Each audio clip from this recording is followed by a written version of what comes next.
Now we're ready to fold the image into its accordion shape and then glue it to the white paper. The first part, the end, should be face down, and then just go one to the other as a fan shape, alternating the folds in and out, and then it all comes together, and the last piece should also fold down.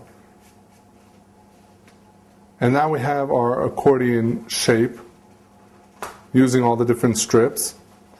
And what we're going to do is just size it up so that it fits directly onto the white piece of paper. Now the white piece of paper is about half the size of the entire image because each image is one sheet of paper.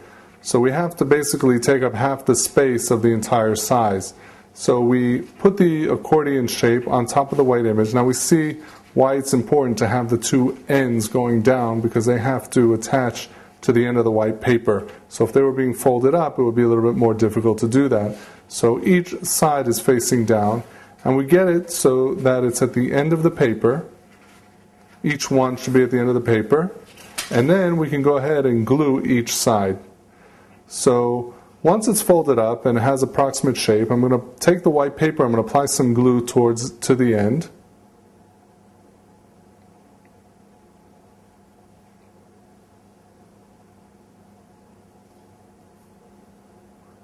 Once I have a nice line of glue going down the ends of the paper, I'm going to also make some lines going across and some up and down. I want the folds, I want that to hit the glue and have it stick to the paper. So I have to have the entire paper covered with glue at some point, because I don't know exactly where the folds are going to hit. So I put it together, and I start by placing the first fold that's facing down, and I put it onto the white paper, and I slowly open it up so that the accordion shape of my picture has somewhat of an even space going across the white page. And then I end up with the second end of the image, which is also being folded down. That should be hitting the edge of the paper where I put my strip of glue. These spaces in between the folds, the little triangles sticking up, should be pretty much the same size, and then you know that it's sitting properly onto the white paper. That's why it's important also to put glue at all different areas onto the paper so that it sticks properly, that the part that does touch the paper will have some strip of glue that will enable it to stay in place. Looking at it from an angle, we see that once we see only one side of the strips, we can actually make out one of the images.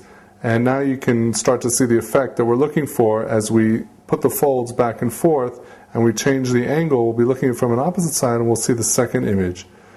Now that the image is glued onto the paper and we see that it's nice and evenly spaced, we can now see how it's going to look as we turn it from side to side, and we see the image is interchangeable. As it's going from one side, we see the turtle, and as we flip it back, we see the folds showing us the snail. So this completes the reversible image project.